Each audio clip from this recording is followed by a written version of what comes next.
కాదన్న నీకు ఇక్కడ ఏ సందర్భంలో భయం అనిపించలే? వాళ్ళంతా ఇప్పుడు ఇందాక చెప్పించారు మాజీ ఎమ్మెల్యేలు ఎమ్మెల్సీలు వ్యవస్థలు ఏ విధంగా పనిచేస్తాయి, అలాగే వాళ్ళ దగ్గర ఉన్నటువంటి ఆర్థిక పరిస్థితి ఏంది, తర్వాత లీగల్గా ఏంటి అనేది కూడా వ్యవస్థలో వాళ్ళు సమీకృతమై వాళ్ళకి అవగాహన ఉంది. మీకు ఏమీ లేదు, ఒక ఇన్నోసెంట్ ఫ్యామిలీ, బిజినెస్ ఫ్యామిలీలో ఉన్నారు. ఇందులోకి దిగితే అటువంటి వ్యక్తిని విమర్శించితే వచ్చే కాన్సిక్వెన్సెస్ని ఊహించుకున్నారా? అఫ్కోర్స్ ఊహించుకున్నా. జగన్మోహన్ రెడ్డి ఎదుర్కోగలుగుతా మా అంటే ఏం చేస్తాడు, చంపేస్తాడు. Okay, I'm ready for it. నేను చెప్తున్నా ఐఎమ్ రెడీ ఫర్ ఇట్ అని చెప్తున్నా. ఇప్పటికి కూడా చెప్తున్నా. నేను పులివెందల్లో తిరుగుతున్నప్పుడు నాకు ఓన్లీ ఇద్దరు గన్మెన్లే ఉండే నాతోనే. పులివెందల్లో వాళ్ళ సామాజిక వర్గం కానీ వాళ్ళ వాళ్ళు కానీ ఎవరు అటాక్ చేసినా సరే నేను ఖచ్చితంగా నన్ను నేను కాపాడుకుంటానని అయితే అనుకోలే. కానీ తెగిచ్చిపోయినా తెగిచ్చిపోయి పులివెందల్లో ప్రచారం చేద్దామని పోయినా. ఏం చేస్తాడు, మహా అంటే చంపేస్తాడు. డిసైడ్ అయినా. వైసీపీ వాళ్ళే సెల్ఫీలు దిగుతారు నాతోనే. వైసీపీ వాళ్ళు అన్నా నువ్వు మా వాడిని వేసుకుంటావన్నా, భలే రేప్ చేస్తావన్నా మా వాడిని అని చెప్పి పులివెందుల్లో ఉన్న కొంతమంది సోదరులే సెల్ఫీలు దిగుతారు.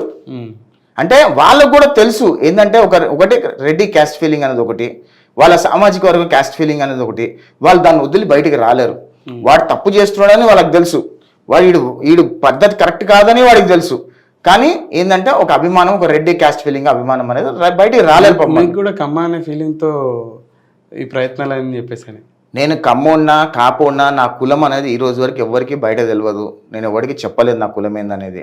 నేను కమ్మనా కాపునా ఎస్సీనా ఎస్టీనా బీసీనా అనేది ఎవరికి తెలియాల్సిన అవసరం లేదు.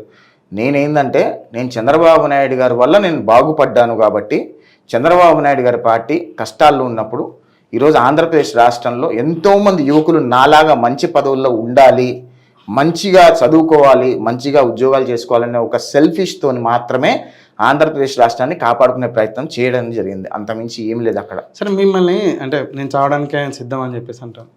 మనిషి ఎక్కడో చోట ఒక వీక్నెస్ ఉంటుంది. మనం భారతదేశంలో బతికి బట్ట కడతా ఉన్నాం కాబట్టి వేరే ఎమోషనల్గా కనెక్ట్ అయి ఉంటాం.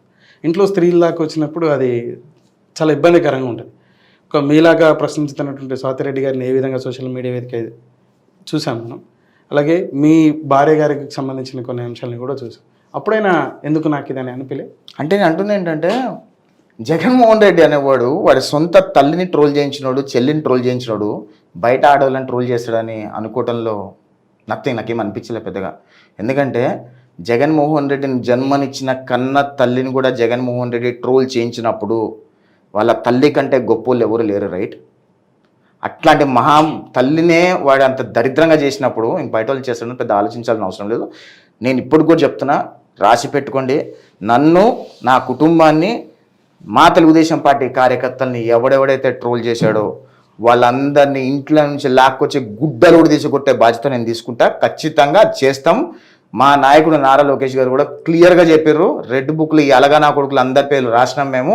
ఎవడెవడైతే అధికారులు వైసీపీ బూట్లు నాకిర్రు, ఎవడెవడైతే అధికారులు అధికార మదంతో వైసీపీకి సపోర్ట్ చేసిర్రు, ఎవరెవరైతే ఏ రకంగా తెలుగుదేశం పార్టీ నాయకుల మీద దాడులు చేశారు, కార్యకర్తలను చంపారు, కార్యకర్తల మీద దాడులు చేశారు, దొంగ కేసులు పెట్టిన వాళ్ళు, వీళ్ళందరినీ కూడా ఎవరిని వదిలే ప్రసక్తి లేదు. 100కి 1000% వడ్డీతో సహా తిరిగిస్తాం వాళ్ళకి.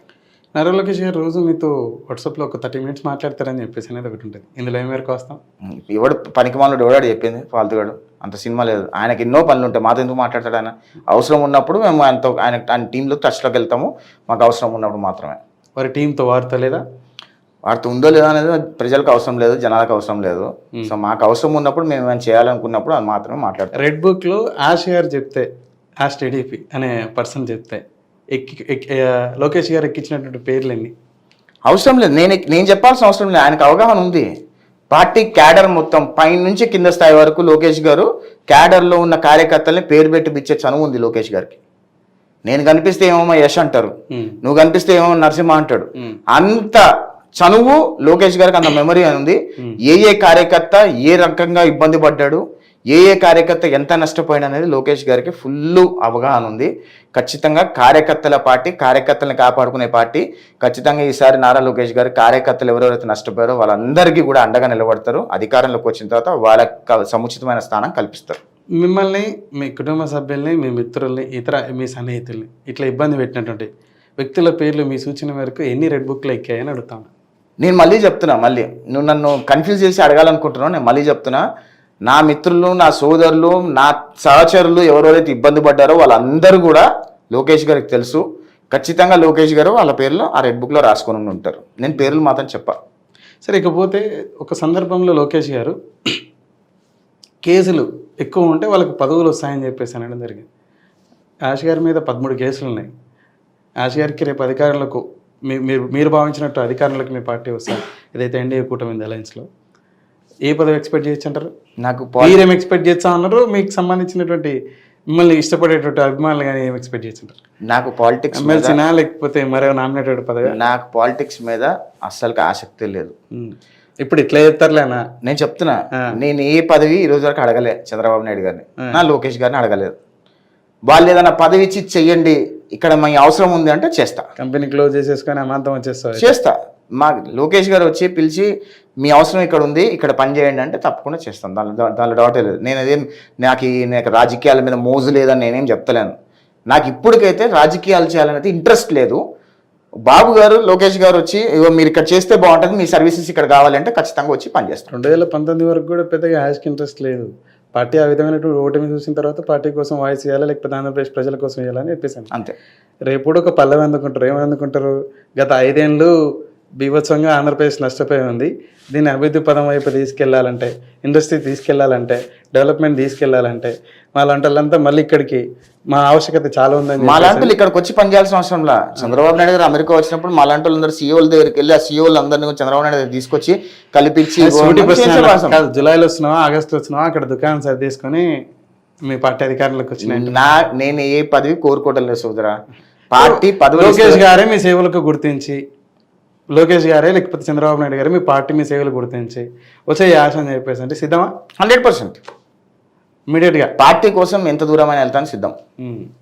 అమంతం క్లోజ్ చేసేసుకునడానికి అవసరం లేదు. ఎందుకు మాకు ఎంత రంగం ఉంది అదంతా నా కంపెనీ నడుస్తుంది, అది చేస్తాం. మేము వచ్చి చేసుకోవాల్సింది చేసుకుంటాం.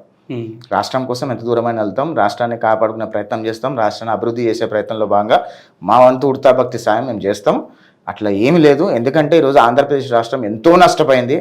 రాష్ట్రం నష్టపోతమే కాదు, రాష్ట్ర భవిష్యత్తు భావితరాల భవిష్యత్తు కూడా జగన్ రెడ్డి ప్రశ్నార్థకం చేసేసిండు. అంతమించి ఇంతకంటే దరిద్రంగా ఒక రాజకీయ నాయకుడు ముఖ్యమంత్రి హోదాలో రాష్ట్రాలను సర్వనాశనం చెయ్యొచ్చు అని చూపించే రాజకీయ నాయకుడు భూప్రపంచం మీద ఎవరు ఉండరు.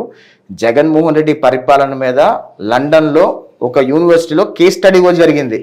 ఇంత దరిద్రమైన రాజకీయ నాయకులు భూప్రపంచం మీద ఉంటారా అన్న లెవెల్లో కేస్ స్టడీ జరిగింది అక్కడ. అంటే జగన్మోహన్ రెడ్డి మన ఆంధ్రప్రదేశ్ రాష్ట్రానికి, మన భారతదేశానికి కాదు, భూప్రపంచంలో ఉన్న అన్ని దేశాలకు కూడా ఒక అవినీతి ఆదర్శవంతుడు ఎట్లా ఉండాలనేది ఒక ఎగ్జాంపుల్గా అన్ని కంట్రీస్ చూపించారంటే ఎంత దారుణమైన ఆ విధంగా పరిపాలించడానికి గల కారణం ఏదని మీరు భావించారు? వారు సుదీర్ఘ రాజకీయ 9 సంవత్సరాలు ఒక పార్టీ పెట్టిన తర్వాత ప్రయాణం చేయడం జరిగింది. అంతకుముందు కూడా రాజకీయ కుటుంబం, వారికి రాజకీయాల అవగాహన లేకుండా ఏం లేదు.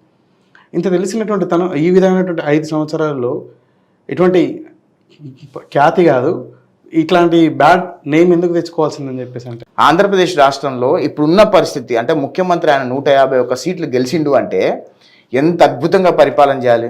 నేను ఫస్ట్ జగన్మోహన్ రెడ్డి 151 సీట్లు గెలిచినప్పుడు నేను ఏమనుకున్నా అంటే ఖచ్చితంగా ఈడు ఇంకోసారి కూడా గెలుస్తాడు, ఖచ్చితంగా ఏం చేయకపోయినా గెలిచిపోతాడు అనుకున్నా. కానీ దరిద్రుడికి 100 కష్టాలు వచ్చినట్టు జగన్మోహన్ రెడ్డి ఏమి చేయకపోయినా శుభ్రంగా మళ్ళీ గెలిచినాడు.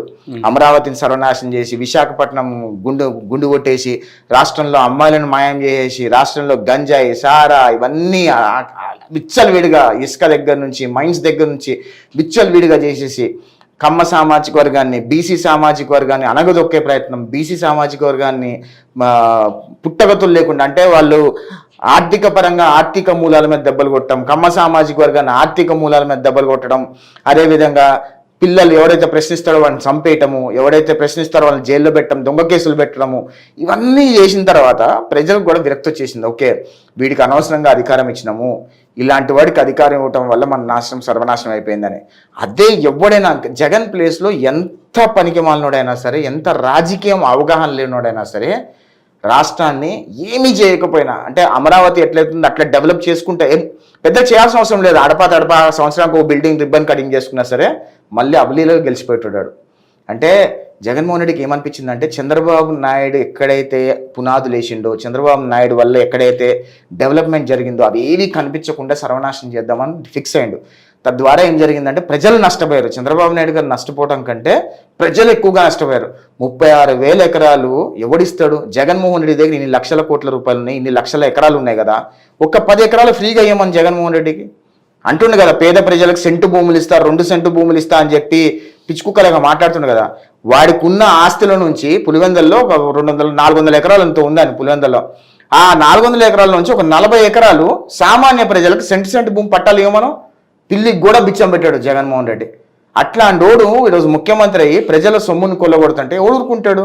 ల్యాండ్ టైటిలింగ్ చట్టం అనేది ఒక చీకటి చట్టం తీసుకొచ్చింది, తెలుసా మీకు? ఐడియా ఉందా?